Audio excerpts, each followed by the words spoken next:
अगर आप वो 1.5 साल छोड़ दें, 2017 से लेकर 2019 अगर आप छोड़ दें, तो पूरी राजनीति मौजूदा मुख्यमंत्री नीतीश कुमार जी की नीतियों के खिलाफ ही रही है।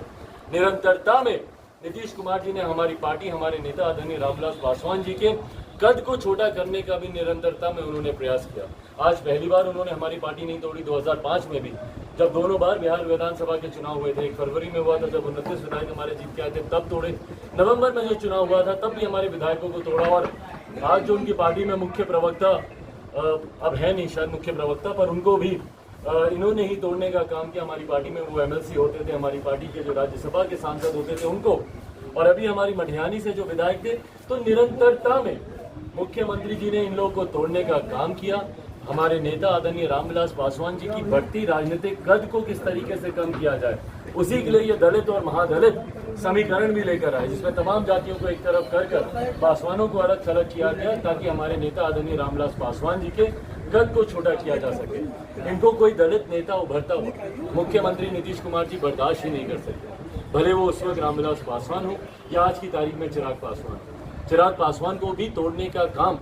और उसकी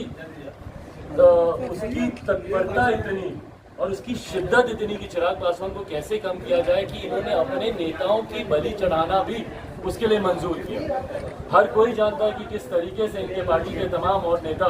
ललन सिंह जी हों या तमाम और वरिष्ठ नेता हो, केसी त्यागी जी हों, सब लोगों ने कितना मेहनत किया, सब लोगों ने कितना काम किया। और आज जब उनको पुरस्कृत करने का समय आया तो सिर्फ चिराग पासवान को कैसे नीचा दिखाया जा सके। मेरे परिवार से एक व्यक्ति को इन्होंने शपथ दिलवाने का काम किया, उनको मंत्री बनवाने का काम किया, ताकि चिराग पासवान के राजनीतिक बढ़ते कद को कम किया जा सके। पर अफसोस इस बात का है कि मुख्यमंत्री नीतीश कुमार जी लाख प्रयास करें, पर न चिराग पासवान की आवाज़ को वो दबा सकते हैं, ना मुझे मिल रहे जन समर्थन। आप सबके कैमरे में ये रिकॉर्ड है कि किस तरीके से हर जिले में हम लोग को एक मजबूत जन समर्थन मिल रहा है। और जिसके पास ये जन समर्थन हो, मुझे लगता है उसे किसी से डरने की जरूरत नहीं है। मुख्यमंत्री जी मुझसे बदला लेना चाहते तो सामने से आते ना, खुलकर मुझसे बदला लेकर, सीना ठोक कर बोलते कि हाँ मैं तुमसे बदला ले रहा हूँ। पर पीठ पीछे वार करना, मेरे परिवार को हथियार बनाकर मुझ पर वार करना। और दुख की बात यह है कि आज उनके साथ मेरे परिवार के वो लोग खड़े हैं जिन्होंने इस बात को भली भांति जाना है कि किस तरीके से मुख्यमंत्री नीतीश कुमार निरंतर हमारे नेता को अपमानित करने का एक मौका नहीं छोड़ा उन्होंने। जब मेरे नेता अस्पताल में भर्ती थे, जब एक तरफ देश के राष्ट्रपति फोन करके हालचाल पूछ रहे थे, प्रधानमंत्री दिन में 2-2 बार पूछते थे, देश का कोई ऐसा मुख्यमंत्री नहीं था, कोई ऐसा पक्ष विपक्ष का नेता, बड़ा ऐसा नेता जिन्होंने फोन करके हालचाल ना पूछा हो। और उसी में जब आप लोगों के द्वारा सवाल पूछा गया तो मुख्यमंत्री कहते हैं कि अच्छा मुझे तो मालूम ही नहीं। उसके बाद उनका घमंड पुनः देखने को मिला जब एनडीए में सीटों का बंटवारा हो रहा था, और उस वक्त जिस तरीके से उन्होंने कहा कि अरे जाकर पूछे ना रामविलास जी से, क्या अपने से 2 विधायकों के साथ ही वो राज्यसभा के सांसद बन गए। और अंत में जिस तरीके से राज्यसभा सीट के नामांकन को लेकर उन्होंने हमारे नेता आदरणीय रामविलास पासवान जी को अपमानित करने का काम किया, हमारे नेता को मजबूर किया कि उनकी आवाज़ पर जाकर उनसे मदद की गुहार लगाएं, तब तक मुख्यमंत्री टस से मस नहीं हुए। और आज भी जयंती के दिन उनकी शायद ही कोई ऐसा सत्ता विपक्ष का दल होगा जिन्होंने हमारे नेता आदरणीय रामविलास पासवान जी को जयंती दिवस पर अपनी श्रद्धांजलि नहीं दी हो, बल्कि इवन हमारे प्रधानमंत्री उनके द्वारा भी हमारे नेता को श्रद्धांजलि दी गई। पर जनता दल यूनाइटेड और खासतौर पर मुख्यमंत्री नीतीश कुमार ने एक शब्द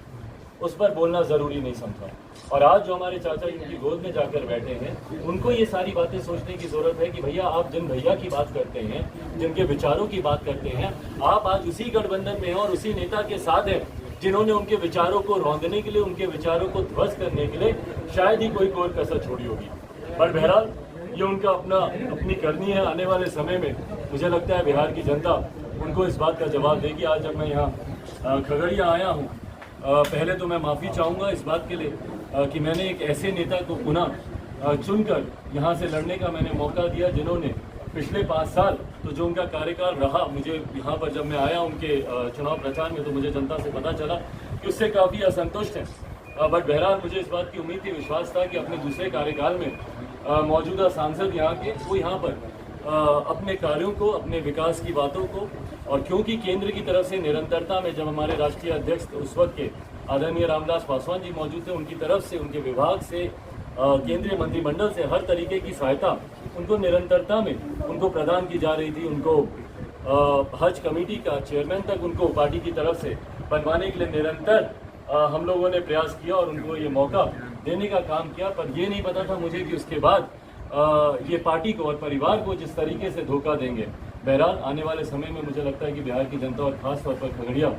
की जनता उनको इन तमाम बातों का जवाब देगी। और ये उम्मीद करता हूँ कि इस आशीर्वाद यात्रा के तहत